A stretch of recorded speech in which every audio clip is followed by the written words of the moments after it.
আমাদেরকে বলেছেন যে এই মার্কেটে 4,500 টাকার নিচে পাঞ্জাবি বিক্রয় করা যাবে না, 1500 টাকার নিচে পায়জামা বিক্রয় করা যাবে না। খোঁজে সফলতা এবং স্বল্প মূল্যের ভালো দ্রব্য, ভালো প্রোডাক্ট, কিন্তু ব্যতিক্রম বাংলাদেশ। অল্প দামে ভালো জিনিস বাজারে বিক্রয় হোক এটা চায় না। চায় না কারা? চায় না তারা যারা অল্প দিনে রাতারাতি ধনী হতে চায়, আঙ্গুল ফুলে কলা গাছের মতন মোটা হতে চায়। এমন একটা ভিডিও সামাজিক গণযোগাযোগের মাধ্যম দিয়ে ভাইরাল হয়ে গেছে। তো আমরা জানবো বিষয়টা মূলত এভাবে সিন্ডিকেট করে ব্যবসা করে সেই ব্যবসার যেই লভ্যাংশ, এই টাকাটা কতটুকু হালাল হবে, কতটুকু বৈধ হবে। প্রিয় বন্ধুরা, হাফেজ হাসান নবীন একটা নাম, শুধু একটা নাম নয়, যেন একটা গোটা বাংলাদেশের যেন ব্যবসায়ীদের সৎ, অনেস্ট, নির্ভরশীল ব্যক্তিদের জন্য একটা মডেল হয়ে গেছে।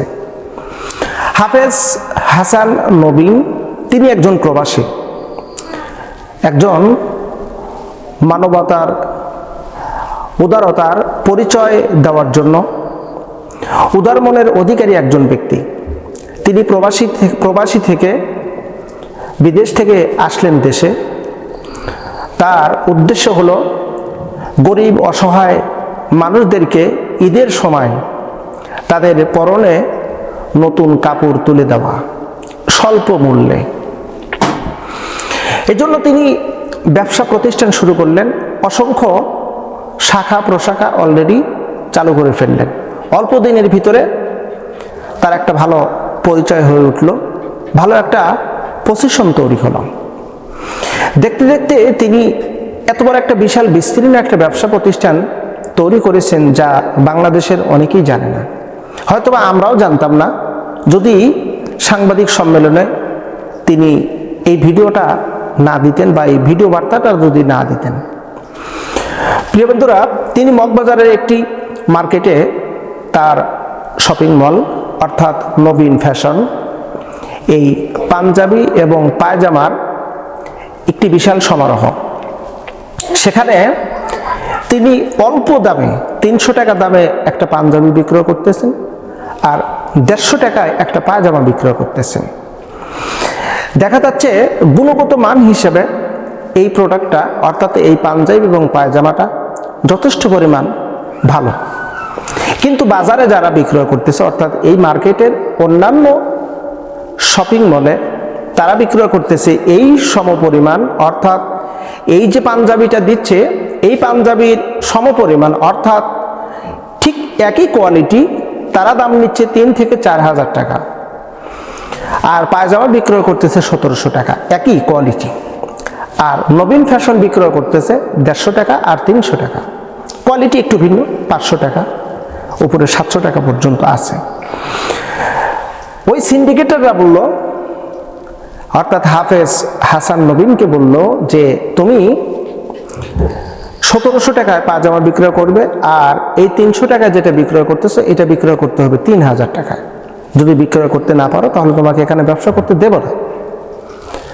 অবশেষে কি হলো?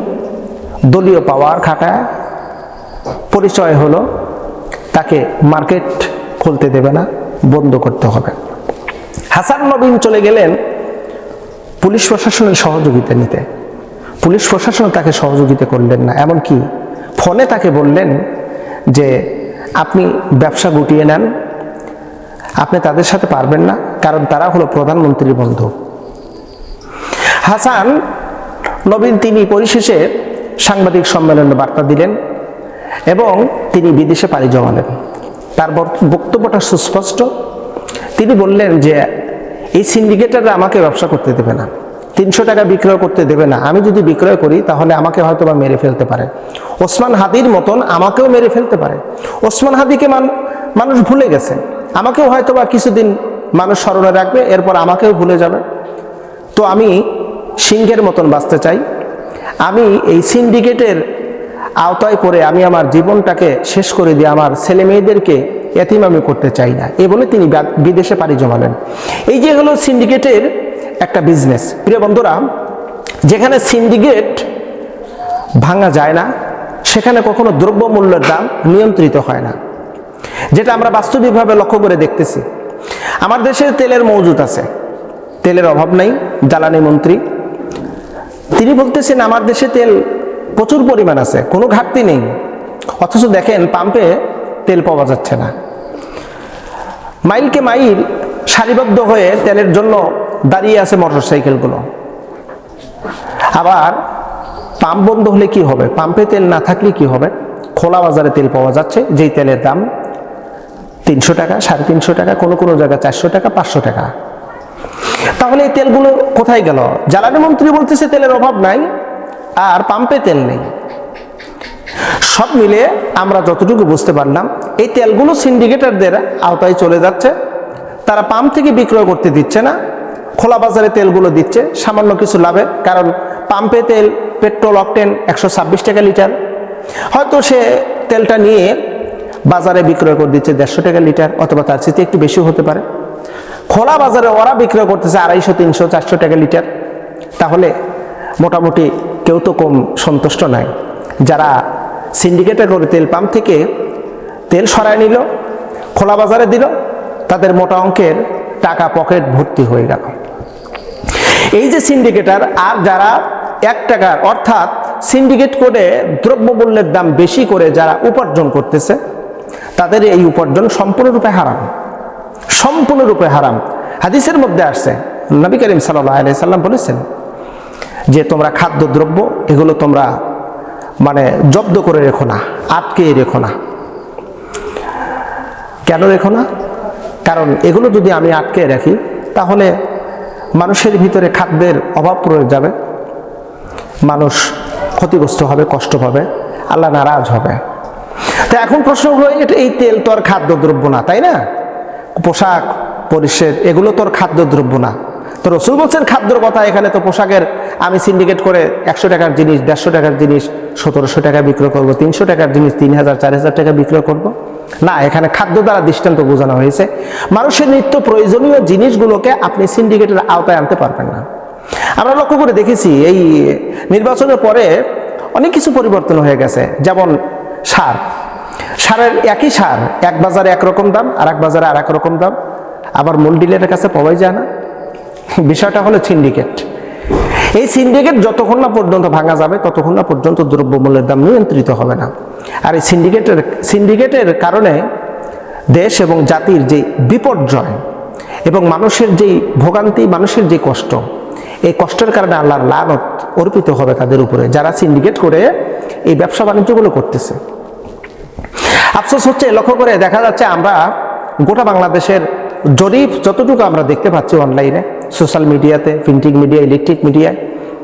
কারণ এখন তো আপনার খবরের জন্য ওই টেলিভিশনের পর্দার সামনে অপেক্ষা করতে হবে যে কখন টেলিভিশনে খবর দেবে, ওই খবরের অপেক্ষা না, এখন তো সোশ্যাল মিডিয়া। কারণ প্রত্যেকজনই এক একজন সাংবাদিক। যার স্মার্টফোন আছে, যার একটা ফেসবুক আইডি আছে, সে একজন সাংবাদিক। সে হয়তো বা লাইসেন্সধারী না, কিন্তু সে সাংবাদিক। সে সত্যটা তুলে ধরতেছে, মুহূর্তের ভিতরেই 3 সেকেন্ড 5 সেকেন্ডের ভিতরে ভাইরাল হয়ে যাচ্ছে, জাতি দেখতেছে, বুঝতে পারতেছে। তবে একটা কথা পরিষ্কার, তা হলো যারা এই সিন্ডিকেট করবে তারা বেশি দিন টিকে থাকতে পারবে না।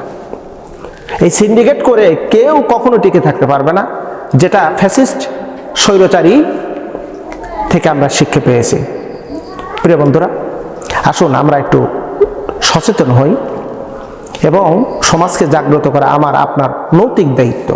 দেশের পরিবর্তন করা প্রত্যেক ব্যক্তির নৈতিক দায়িত্ব। আল্লাহ আমাদেরকে সৎ সাহস দান করুন, আমিন।